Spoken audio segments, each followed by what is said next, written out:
కర్నూలు నుండి వచ్చి అనంతపురం జిల్లాలోకి వచ్చి ఏదో చంద్రబాబు పుణ్యాన నీకు టికెట్ వచ్చి గెలిచిండొచ్చు కానీ ఇక్కడ నీ రపరపలు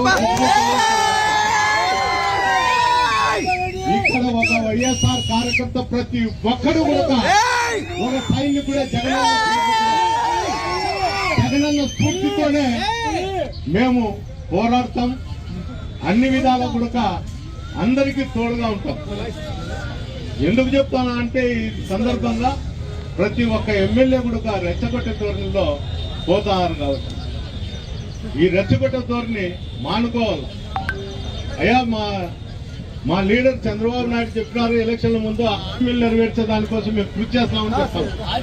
అది పోగొట్టి అయ్యా దౌర్జన్యాలు చేసుకుంటా అందరినీ నాకు తెలిసి 2-3 నెలల కిందట ప్రెస్ వాళ్ళని కూడా చెప్పినాడు రైలు పట్టాల కింద పండబెడతామని.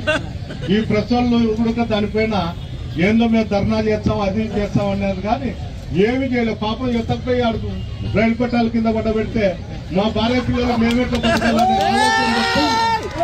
అతని మీద తిరుగుబడి అతని అక్కడ జరుగుతున్న అరాచకాల పైన దోపిడీల పైన ఏ ఒక్కరు కూడా స్పందించే పరిస్థితి లేదు. ఏమంటే ఒక భయం.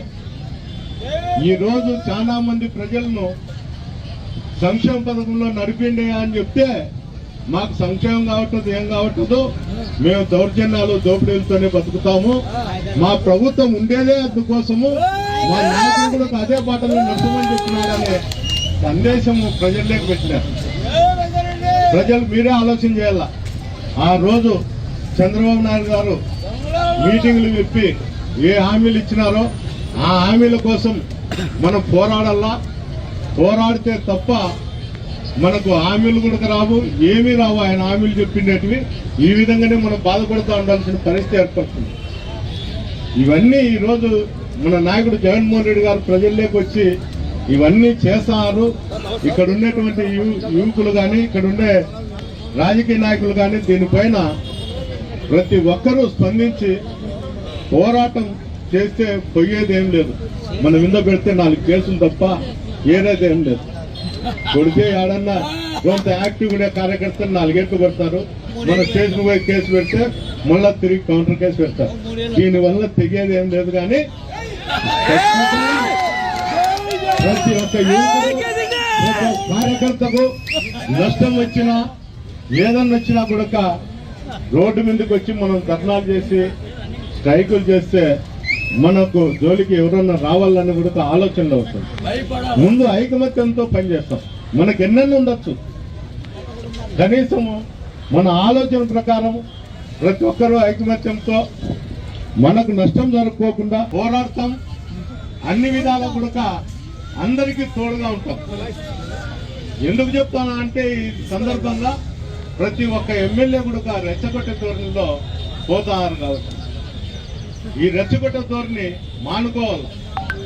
అయ్యా మా లీడర్ చంద్రబాబు నాయుడు చెప్పినారు ఎలక్షన్ల ముందు హామీలు నెరవేర్చే దానికోసం మేము కృషి చేస్తామని చెప్తాం. అది పోగొట్టి అయ్యా దౌర్జన్యాలు చేసుకుంటా అందరినీ నాకు తెలిసి 2-3 నెలల కిందట ప్రెస్ వాళ్ళని కూడా చెప్పినాడు రైలు పట్టాల కింద పండబెడతామని. ఈ ప్రెస్ వాళ్ళు కూడా దానిపైన ఏందో మేము ధర్నా చేస్తాం అది చేస్తాం అనేది కానీ ఏమి చేయలేదు. పాపం ఎత్తకపోయి ఆడుకు రైలు పట్టాల కింద పండబెడితే మా భార్య పిల్లలు మేమెట్లా పట్టాలని అతని మీద తిరుగుబడి అతని అక్కడ జరుగుతున్న అరాచకాల పైన దోపిడీల పైన ఏ ఒక్కరు కూడా స్పందించే పరిస్థితి లేదు. ఏమంటే ఒక భయం. ఈ రోజు చాలా మంది ప్రజలను సంక్షేమ పథకంలో నడిపిండే అని చెప్తే మాకు సంక్షేమం కావట్లేదు ఏం కావట్లేదు, మేము దౌర్జన్యాలు దోపిడీలతోనే బతుకుతాము, మా ప్రభుత్వం ఉండేదే అందుకోసము, మా నాయకులకు అదే బాటలో నడపమని చెప్తున్నారనే సందేశం ప్రజల్లోకి పెట్టినారు. ప్రజలు మీరే ఆలోచన చేయాల. ఆ రోజు చంద్రబాబు నాయుడు గారు మీటింగ్లు చెప్పి ఏ హామీలు ఇచ్చినారో ఆ హామీల కోసం మనం పోరాడాలా. పోరాడితే తప్ప మనకు హామీలు కూడా రావు, ఏమీ రావు. ఆయన హామీలు చెప్పినవి ఈ విధంగానే మనం బాధపడుతూ ఉండాల్సిన పరిస్థితి ఏర్పడుతుంది.